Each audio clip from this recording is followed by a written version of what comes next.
Hello everyone. तो जैसा कि आज है यहाँ पर 5 मार्च और 5 मार्च का जो है थर्ड शिफ्ट का भी एग्ज़ाम एसएससी जीडी का समाप्त हो चुका है।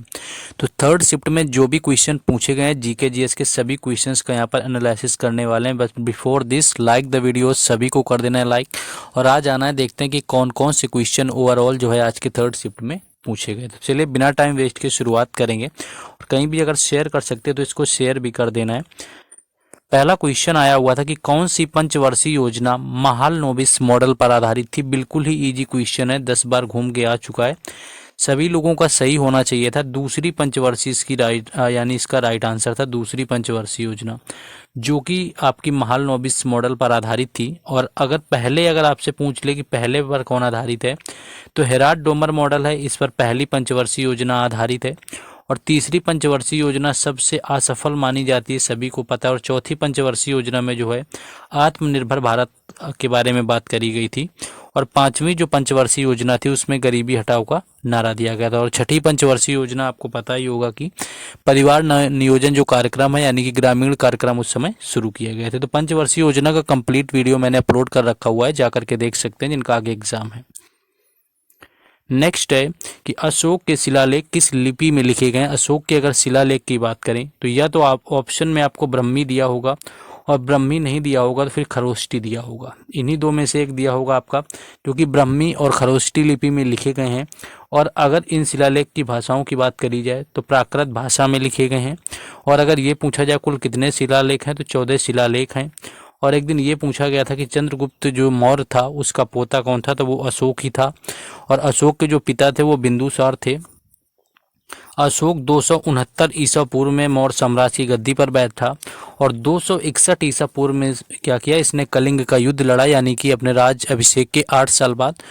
उसके बाद उसमें इतनी हिंसा हुई थी कि उसने युद्ध का रास्ता छोड़ दिया और उसके बाद क्या किया था, बौद्ध धर्म अपना लिया था। तो ये कुछ क्वेश्चन था आपका यहाँ पर जो कि अशोक से पूछा गया था। लगातार क्वेश्चन जो है इसी तरह से रिपीट हो रहे हैं। नेक्स्ट ये करंट का क्वेश्चन पूछा गया कि डीजीसीए के 2023 में महानिदेशक कौन है। ये क्वेश्चन आज आपका फर्स्ट शिफ्ट में भी आया हुआ था, ऐसा नहीं सिर्फ थर्ड में आया हुआ है, फर्स्ट शिफ्ट में भी आया हुआ था। और विक्रम देवदत्त इसका राइट आंसर था। आप सोचो कि एसएससी का क्वेश्चन पिछला रिपीट होने के तो बाद छोड़िए आपके अर्जेंट में कितने रिपीट होते हैं। विक्रम देव जो दत्त है यहाँ पर, ये महानिदेशक बने हैं डीजीसीए के 2023 में। तो ये यहाँ पर आपका पूछा गया था। तो ये आपका मॉर्निंग में भी फर्स्ट शिफ्ट में क्वेश्चन आया हुआ था। सारे क्वेश्चन जितने चारों शिफ्टों के हो जाएंगे तो उनका पीडीएफ एक साथ में मर्ज करके टेलीग्राम चैनल और व्हाट्सएप ग्रुप दोनों पर डाल दिया जाएगा, जिनके लिंक जो हैं वो डिस्क्रिप्शन में दिए गए हैं, जाकर के जुड़ सकते हैं। बाकी अगर आप 750 क्वेश्चंस का जो 40 शिफ्टें हो गई अगर उनकी भी पीडीएफ परचेज करना चाहते हैं तो उसको भी परचेज करने का लिंक डिस्क्रिप्शन में जाकर के आप परचेज कर सकते हैं। सारे क्वेश्चन मिल जाएंगे एक साथ एक पीडीएफ में आपको। नेक्स्ट है कि 1951 की जो जनगणना थी वो किस नंबर की हुई थी। देखिए 1951 की जनगणना की बात करें, जब भी हमने जनगणना को पढ़ाया हुआ है आपसे बताया कि जो 2011 वाली जनगणना थी वो 15वें नंबर की थी। ये आपको इसलिए याद करवाया ताकि आप आसानी से याद कर सकें, क्योंकि एक दिन पूछा गया था कि 14वें नंबर की कौन थी, तो 2001 वाली जो जनगणना थी ये 14वें नंबर की थी। और आज़ादी के बाद जो पहली जनगणना हुई भारत की वो हुई थी 1951 में। और आपकी जो पहली जनगणना ही हुई थी वो 1872 में हुई थी, लेकिन आधिकारिक तौर पर बात करें तो ये 1881 में हुई थी जाकर के आपकी। तो अगर 1881 की अकॉर्डिंग देखोगे तो जो 1951 की जनगणना थी ये थी 8वें नंबर की। जो आपका राइट आंसर था, यानी कि 8वें नंबर की ये जनगणना थी जो कि 1951 में हुई थी, आज़ाद भारत की थी। और इस समय साक्षरता दर थी वो यहाँ पर 18% थी और 75% लोग जो थे वो कृषि पर निर्भर थे। ये सारे फैक्ट याद रखना, इसीलिए मैं 10 बार मैंने बताया होगा कि 2011 की जो जनगणना है वो 15वें नंबर की है। 3 से 4 क्वेश्चन अब तक एसएससी एग्जाम में सिर्फ इसी बात से बने 15वें नंबर की जनगणना है। तो अगर कोई पॉइंट बताया जाता है तो उसका ऑलमोस्ट कोई ना कोई मतलब होता है, ऐसा नहीं है कि उसको बेवजह यूं ही बताया जा रहा है। तो वो सारी चीज़ें आपको यहाँ पर पीसफुली माइंड से सुननी है ताकि आपको आसानी से याद रख सके। नेक्स्ट पूछा था कि रोलिंग प्लान की अवधि क्या थी। देखिए रोलिंग प्लान की अगर अवधि की बात करें कि रोलिंग प्लान की जो अवधि रही हुई थी वो क्या थी आपकी, तो 1978 से लेकर के यानी 1978 से लेकर के 1980 तक जो था ये रोलिंग प्लान की अवधि रही हुई थी। और कई बार ये पूछते हैं कि कौन सी थी आपकी, यानी कि कौन सी योजना के बीच में आई थी, तो ये आपकी 5वीं आपकी थी पंचवर्षीय योजना जब समाप्त हुई।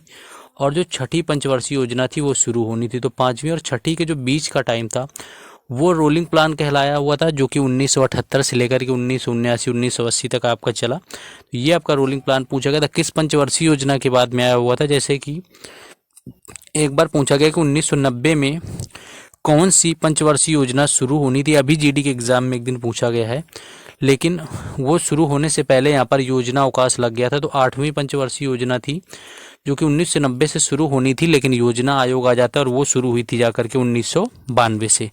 कंप्लीट वीडियो पड़ा हुआ है पंचवर्षीय योजना का, अगर एक बार अच्छे से देख लोगे जाकर के इसी प्लेलिस्ट में, एसएससी जीडी एग्जाम एनालिसिस पंचवर्षीय का कोई क्वेश्चन गलत करके नहीं आओगे। और फिर भी लगता है नहीं देखना है तो एज योर विश, क्या ही बोल सकते हैं उसमें। नेक्स्ट है कि विशु पर्व किस राज्य में मनाते हैं। विशु का देखिए पूछा गया, कई बार मॉर्निंग में भी इसके बारे में बताया। केरल इसका राइट आंसर हो जाएगा, जहाँ का विशु होता है। केरल के साथ में एक त्रिशूरपुरम भी याद रखना है। त्रिशूरपुरम जो है ये भी आपका केरल का ही संबंधित है। ओणम भी याद रख लेंगे, ओणम भी केरल का ही होता है। इसके साथ साथ एक मकर विलक्कू त्यौहार होता है, ये भी याद रखना है। कई बार पूछा गया एसएससी के एग्जाम में कि मकर विलक्कू त्यौहार याद रख लेंगे, और ये अयप्पा भगवान के मंदिर पर लगता है। और एक मेला यहाँ पर पूछा गया था अम्बुबाची का मॉर्निंग में, वो तो पता ही होगा कि कहाँ पर है। तो अम्बुबाची का जो मेला है ये कामाख्या देवी मंदिर पर लगता है, और ये भारत के असम राज्य में है। और असम राज्य में ही ब्रह्मपुत्रा नदी है, और ब्रह्मपुत्रा नदी में विश्व का सबसे बड़ा द्वीप है जो कि माजुली द्वीप कहलाता है। ये भी यहाँ पर याद रख लेंगे। जितने एक्सपेक्टेड यानी कि एक्स्ट्रा फैक्ट जितने मैं बता रहा हूँ, जितने ऑलमोस्ट सारे अगर माइंड में जाते रहेंगे तो कहीं ना कहीं इसका बेनिफिट ये मिलेगा कि एग्ज़ाम के अंदर जब एग्ज़ाम देखेंगे तो आसान लगेगा, प्लस एज वेल क्या होता है कि कॉन्फिडेंस कहीं ना कहीं बूस्ट हो जाएगा आप लोगों का। नेक्स्ट है कि 2011 आईसीसी वर्ल्ड कप का विजेता कौन रहा हुआ था। देखिए आईसीसी अगर वर्ल्ड कप विजेता की बात करें तो इसका विजेता जो रहा हुआ था वो भारत था, और भारत और श्रीलंका के बीच में ये खेला गया था। श्रीलंका क्या इसको यानी कि फाइनल में हार गया था, और भारत ये है इसका विजेता रहा हुआ था। कई बार पूछ लेते हैं कि मेज़बान कौन था 2011 का जो वर्ल्ड कप था, यानी कि होस्ट करने वाली कंट्री कौन थी। तो यहाँ पर 3 कंट्री थी, एक तो बांग्लादेश था, बांग्लादेश के साथ में श्रीलंका था, और श्रीलंका के साथ में था भारत। यानी कि भारत, बांग्लादेश और श्रीलंका, इन तीनों देशों ने मिल करके क्या किया हुआ था, संयुक्त मेज़बानी करी हुई थी 2011 की आईसीसी वर्ल्ड कप की, जिसमें कि भारत विजेता बना हुआ था, श्रीलंका हार गया था। और पूरी तरह से जो इंडिया में हुआ है वर्ल्ड कप, जो यानी कि पूरे मैच जो इंडिया में ही खेले गए वो 2023 का वर्ल्ड कप था, जो पूरी तरह से भारत में आयोजित हुआ है। और इसका जो वर्ल्ड कप का विनर था वो तो सभी को पता होगा, हाल फिलहाल की बात है, ऑस्ट्रेलिया रहा हुआ था, और इसमें जो उप विजेता था वो भारत रहा हुआ था। और ये जो 2011 वाला वर्ल्ड कप था, भारत दूसरी बार जीता हुआ था। पहली बार जीता हुआ था 1983 में, और उस समय भारत के कप्तान कपिल देव थे, और वो मैच हुआ था वेस्ट इंडीज़ के साथ में, यानी कि वेस्ट इंडीज़ को हरा करके भारत ने पहली बार जो है वर्ल्ड कप 1983 के अंदर जीता हुआ था। नेक्स्ट आपका बताया कि बिहू उत्सव किस राज्य में मनाया जाता है। देखिए एक दिन ये पूछा गया था बिहू कितने बार मनाया जाता है एक साल के अंदर। तो अगर बिहू की बात कर लें तो बिहू, पहली चीज़ तो बिल्कुल आपका राइट आंसर यानी कि सिंपल क्वेश्चन असम हो जाएगा, जहाँ से इसका संबंध है, क्योंकि ये एसएससी का नेशनल क्वेश्चन समझो। ऑलमोस्ट कोई भी एग्ज़ाम हो, अगर उस एग्ज़ाम के सभी शिफ्टों को मिलाकर 10 बार बिना पूछा जाए तो फिर क्या ही पूछा गया है। तो बिहू उत्सव का जो राइट आंसर है वो असम हो जाएगा। असम के साथ साथ आपका ये 3 बार एक साल में मनाया जाता है, ये भी याद रखना है। और इसी समय पर यहाँ का 1-2 नृत्य आपको याद रखना है। बगुरम्बा आपको याद रखना है, बगुरम्बा नृत्य होता है। एक काली गोपाल होता है, ये भी नृत्य याद रखेंगे, काली गोपाल। और सत्रिया तो पता ही है कि शास्त्रीय नृत्य है असम का, सत्रिया को बिल्कुल याद रखना है। सबसे अंत में जिसको शास्त्रीय नृत्य का दर्जा दिया गया वो सत्रिया है, वर्ष 2000 के अंदर दिया गया था। और सत्रिया के जनक की बात करें तो सत्रिया के जो जनक हैं वो हैं शंकरदेव, याद रखना है। और सत्रिया से एक और नाम संबंधित है, कई बार अभी भी पूछा गया एसएससी जीडी एग्जाम में, जतिन गोस्वामी का संबंध किससे। जतिन गोस्वामी पूछा गया था, जिनका जो संबंध था वो यहाँ पर सत्रिया नृत्य से रहा हुआ था। नेक्स्ट आगे है, नेक्स्ट क्वेश्चन है कि वित्तीय वर्ष कब से शुरू होता है। वित्त वर्ष की बात करी गई है, यानी कि फाइनेंशियल ईयर जो होता है वो कब से कब तक होता है। तो फाइनेंशियल ईयर की बात करें तो इसकी जो शुरुआत होती है वो 1 अप्रैल से होती है और इसकी जो समाप्ति होती है वो 31 मार्च की, यानी कि 1 अप्रैल से लेकर के 31 मार्च के बीच की जो अवधि होती है उसको वित्तीय वर्ष कहा जाता है। और यही क्वेश्चन जो है वित्तीय वर्ष का यहाँ पर पूछा गया था।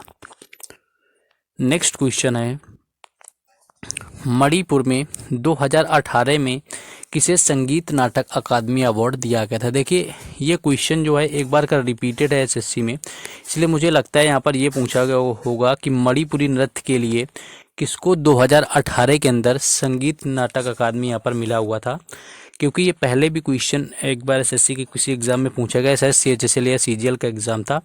तो 2018 की बात करें और वो भी फिर मणिपुरी नृत्य के लिए किसको शास्त्रीय नृत्य का आपका ये संगीत नाटक अकादमी पुरस्कार मिला हुआ है, तो अखम देवी यानी कि अखम जो लक्ष्मी देवी जो है इसका राइट आंसर हो जाएगा, जिनको मणिपुर नृत्य के लिए क्या किया गया 2018 के अंदर संगीत नाटक अकादमी पुरस्कार दिया गया था। तो अब बाकी अगर कुछ और क्वेश्चन था जिनका 3rd शिफ्ट में एग्जाम था वो लोग क्या करेंगे कि और भी क्वेश्चन कमेंट में बताएंगे, जिससे कि सभी लोगों को ज़्यादा से ज़्यादा पता चल सके, और बाकी जो है कमेंट में बता देंगे अगर कोई यहाँ पर क्लियर ना हो। बाकी एक LBW का फुल फॉर्म पूछा गया था। देखिए 2 प्रश्न तो पूरे पंचवर्षीय योजना से मिले और 2 के 2 यहाँ पर स्पोर्ट्स से मिले हुए थे। पेपर का ओवरऑल जो लेवल है वैसा ही आ रहा था जैसा अब तक है। आगे जिनका एग्जाम है डोंट मतलब स्केयर, ऐसा कुछ नहीं कि उसमें डिफरेंट आएगा, कुछ टफ आएगा, नॉर्मल ही रहने वाला है।